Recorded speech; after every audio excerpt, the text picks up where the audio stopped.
Kenal dengan City of London? Ya benar, kota London. Saya seneng deh kalau nanya kepada anak milenial, begitu ada pertanyaan tangannya langsung buka Wikipedia di HP-nya dan langsung bisa tahu apa jawabannya. City of London itu kota yang punya administrasi sendiri. Pemiliknya atau landlordnya adalah para bankers. Mereka punya badan pertahanan sendiri dan lahirnya mata uang pound sterling juga dari mereka. Mereka ini independen. Yang punya bukan Ratu Inggris, tapi tetap di bawah Union Jack, bendera Inggris Raya. Di dunia ini ada 3 kota yang disebut City Country. Ada City of London, City of Venezia, dan Hong Kong. Hong Kong pada tahun 1899 disewa 100 tahun lamanya oleh para bankers yang mereka sebut dengan nama Tycoon. Di awalnya mereka mendirikan yang namanya Noble House. Kemudian apa yang dilakukan oleh para Tycoon tersebut ketika pertama kali menyewa Hong Kong tadi? Yaitu mereka menerbitkan mata uang sendiri yang namanya Hong Kong Dollar. Sekali lagi, jangan heran kalau di mata uang Hong Kong Dollar ada logo HSBC-nya. Swasta loh itu HSBC. Mulai mikir kan? Sabar.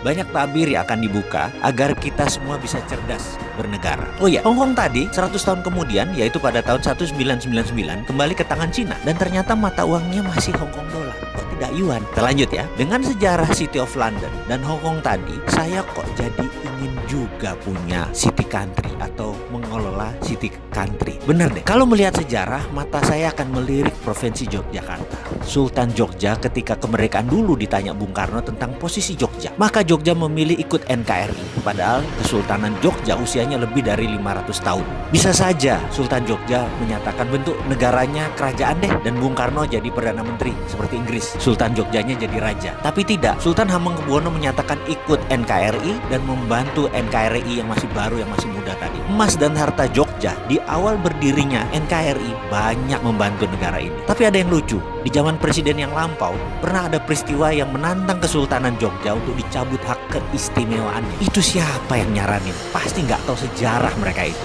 Marahlah rakyat Jogja. Bahkan Sabda Tama dikeluarkan oleh Sultan Jogja sebagai sabda tertinggi. Di seluruh Jogja bendera kuning dikerek tinggi, tandanya perlawanan setelah Sabda Tama keluar. Untungnya Republik cepat sadar, akhirnya berdamai. Jadi saya sekali lagi melirik Jogja. Bagaimana kalau kita minta Sultan Ground seluas 2000 hektar, kita sewa layaknya Hong Kong selama 100 tahun. Nanti kita kembalikan utuh beserta isinya. Di sana seperti Hong Kong juga, kita akan menerbitkan mata uang sendiri. Pakai mata uang kita sendiri berbasis emas, namanya dinar Mataram. Ini contoh saja. Jadi seperti kita kalau mau masuk ke time zone ya, kita tukar uang kita dengan chips. Masuk ke Mataram City juga sama. Tukar mata uang apapun dengan dinar Mataram. Uang tadi hanya berlaku di kota Mataram baru ini saja. Sekali lagi kita namakan kota itu namanya Mataram City. Kalau Hong Kong itu basisnya adalah hub transportasi dan logistik laut, maka Mataram City adalah kota berbasis teknologi, digital teknologi dan metalurgi. Di wilayah ini kita akan bayar royalti ke Yogyakarta, di mana kita nantinya punya sistem perpajakan sendiri, sistem keuangan sendiri, banking sistemnya sendiri, sistem pertanahannya sendiri. Aturan tinggal warganya mirip Malta di wilayah Italia, mirip City of London di bawah Queen of England. Semua ada jatah untuk keuntungan masing-masing. Pertanyaannya, beranikah Raja Jogja memberikan mandat 100